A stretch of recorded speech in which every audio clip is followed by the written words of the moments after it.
this is Kaylee. Hi. Today I'm interviewing Kaylee on her out-of-body experiences. If I was going to talk about what it is and how you achieve it and all that stuff, I could go on forever, so that might be for another video. Out-of-body experience is just when you leave your body unwillingly. But out-of-body experience accounts of people all over often have similarities, so there's Old-Hag syndrome, there's a cord that a lot of people see that attaches their physical body to their astral body, and there's certain types of entities that are quite common to people who have these experiences. So I'm going to start by... Do you know what, that cord is actually kind of interesting because I've never seen a cord in the dream, but... Yeah, I'm going to maybe look around for one next time, like... I've never actually seen a cord, and I think that maybe it's a comfort thing for people to, like a See, symbol. if I saw that would make me feel better, Yeah, because I'd be like, exactly, that's I wouldn't actually feel like if I go further in, I'm going to literally like lose me body and be insidious. Do you know what I mean? Because that is what a lot of people think, and I think when people who see the cord are more comforted because they have an actual physical symbol that they can see that tells them. So they know that they're going to end up back. Yeah. Like an umbilical cord. Yeah. Oh my god, that is actually a beautiful... Me and Kaylee have talked previously a lot about her experiences, and a very prominent thing in Kaylee's experiences is a shadow being. So, if you want to tell us a little bit about the shadow being. Yeah. So, as far as I can remember, this shadow being around, it was like when I was 8 years old, and to me, when you're 8 years old, you don't know you're dreaming. So I didn't know I was dreaming. I thought I was actually like seeing it, and in like this experience, it was standing at the bottom of my bed, just like watching me. And I have a twin, so I used to watch my twin's bed, and I'd be thinking, can she see it too? But she was always fast asleep, and I just remember trying to hide under the covers because I was a bit like afraid of it, and I was scared it was going to hurt me. And then I'd come out of the state that was, and it'd be gone, and I just can always remember it watching me, and I never knew what it was. But it's so weird as well because it's like it's grew with me, so it was in child form then, and as I've grew up it's like adulting into like, you know, adultville. But yeah, that's like what happened. That was my first experience, and that's as far as I can remember. And you did say also to me that most of your experiences have been negative experiences. Yeah, they have. Have you ever had a positive experience with this? Not that I can remember. I mean, if I go back now, like I've had dreams where the shadow's not there, but I'm still afraid because I think that it's there. I can still sense its presence, type of thing, like it's watching me. So I'll get that scared. I'll sort of come back around, like I'll wake back up. But it's, as far as I can remember, it's always been there. Yeah, I've heard that a lot as well, is when you get a bit scared in that situation, you can be jolted back into the physical body. Back then. So does the shadow being link with out of body? Are you always out of body when you see it? Yeah, like it's always there, like it's never in like the real world. When you come into the real world, so like... Okay, so tell us a little bit more, like maybe your most memorable out-of-body experience, or have they always been negative? Have you ever had a good one? I just remember like I've never really had like a good one. It's always been the shadow there, and it's always like attacking me. But sometimes like it's not being there, but I've still felt afraid, so I'll end up waking back up, and just my body would just feel like the energy's gone from it, and it's a horrible like weird experience. But no, I don't recall ever having like a good experience with it. Okay, so the shadow being that's linked to you is a negative, low vibrational energy that is sucking you of your energy when you interact with it. So is there any kind of indications, like people who practice astral projection, which is just out of body experience, but when you induce it purposely.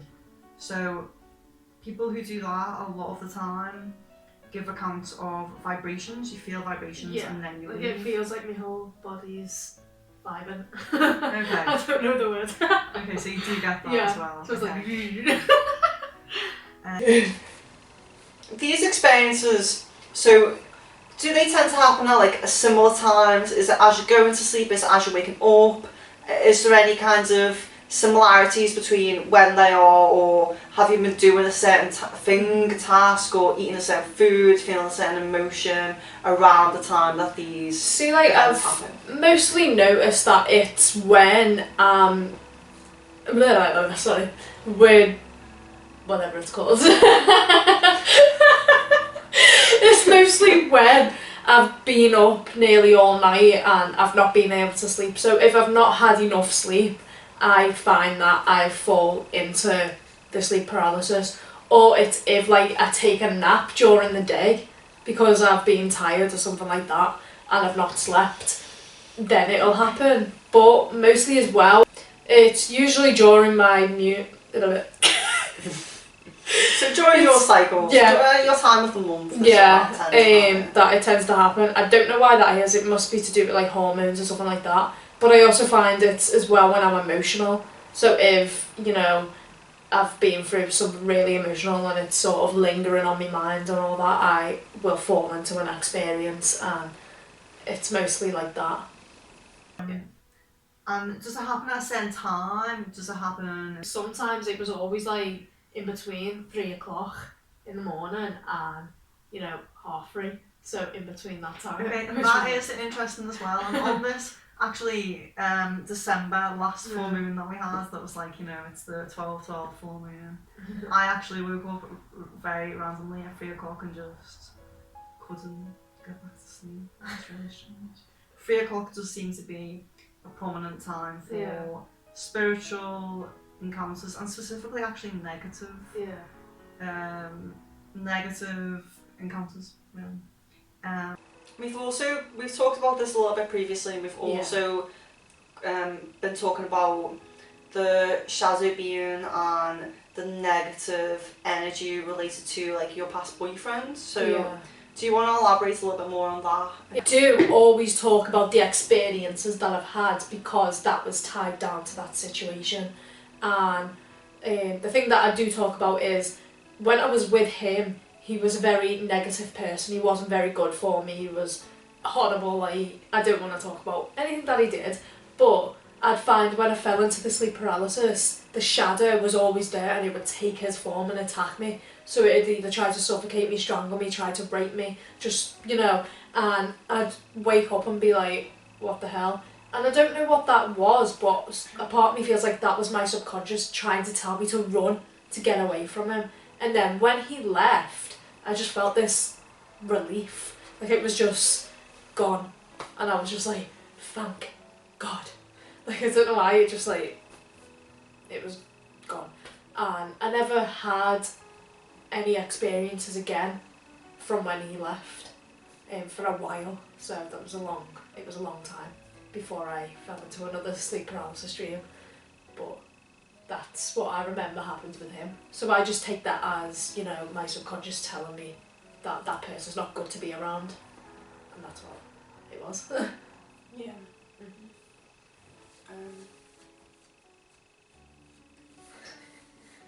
Kayleigh actually used to be a Christian, and she did have a experience which was probably a little bit more of a possession kind of experience from what you've explained to me.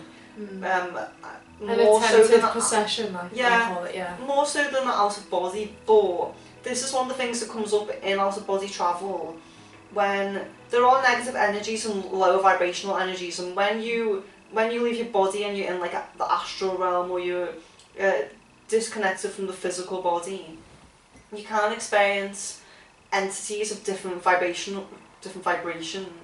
and these can be low vibrations. You can meet negative low energies. And so Kayleigh, would you like to talk a little bit about just what you did when that actually happened. I had an experience with my cousin.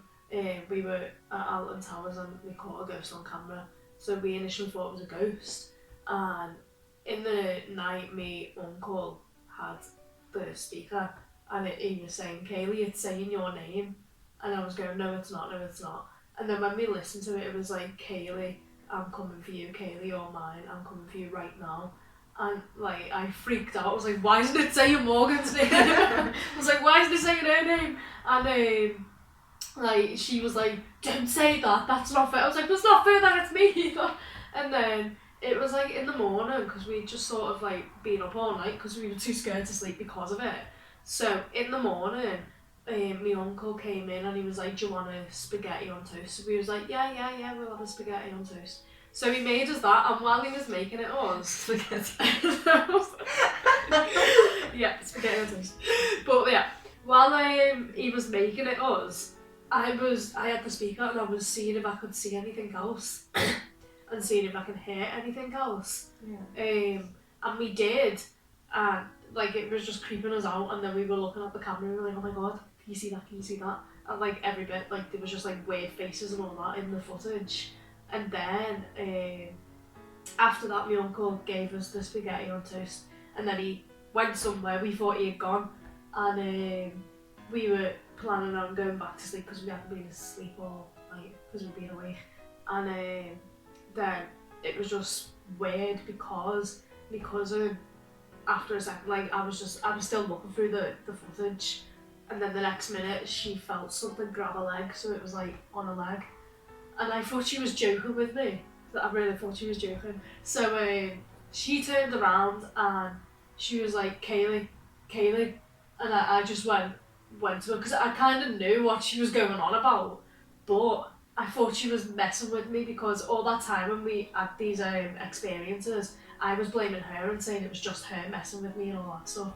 Turns out it actually wasn't, and she grabbed my arm really tight, and she was sort of like, I could see the white went from her face, and she was really terrified. And I'm going to Morgan, "No, stop it. So it went from my cousin, who was experiencing the same thing as me. She had grabbed hold of me and I thought that she was sort of lying about it, so I was trying to tell her to stop messing around. But then when I got the feeling of me being pinned down, it felt like a sleep paralysis dream, but I knew it wasn't because it was in the real world and the both of us were experiencing the same thing and we were awake. So what happened was I felt it trying to go inside my body and I couldn't move or scream. So everything in me was just fighting it, like just trying to get it away from me. And then the next minute I just screamed, "Jesus," and then it just went bam and flew right the way back.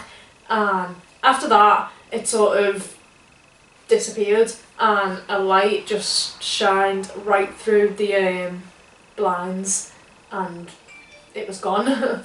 Like, we felt safer after that, even though it was a traumatic experience. We still, you know, we still felt afraid.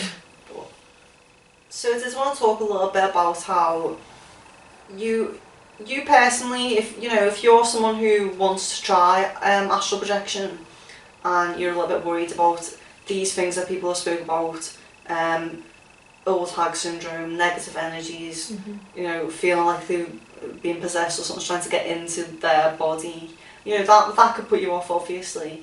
So where Kayleigh has said that she's called on Jesus and this has kind of saved the situation, she's kind of, because she's called on the higher power that she believed to be this higher power, she's had this ability to... That frightened me then. She's had this ability to get rid of it, to overcome it, basically. Mm-hmm. And you can do that personally yourself. If you believe that you have the power and that you are strong, you can say to those beings or those entities, no, like, this is my body, this is my space, you can't enter. Mm-hmm. That, you can do that, you do have the power to do that. Or if you would prefer, you can call on a god or a deity also. So that is something to think about, you know, if you are worried about it, but you do want to try it. Lately, I haven't had the shadow around me, like I've not been attacked by it, I've just not seen it, but I'm still scared, so I'll, you know, wake myself back up. And I just have, I do remember, like, when I'm in this state, I know how to get myself out of it, whereas though when I was younger I didn't, but now I do. Like, I just call on like a deity, like a deity, I can't say it like what you say. I sometimes call on my mother who's passed away, like she's in the spiritual world now, or I'll call on Jesus, which it just comes natural when you're in that state. If you're afraid, you just call on it, and then like I sort of like blink, which is weird, and then I wake up, and the energy's just, but that is what I do when I'm in that state.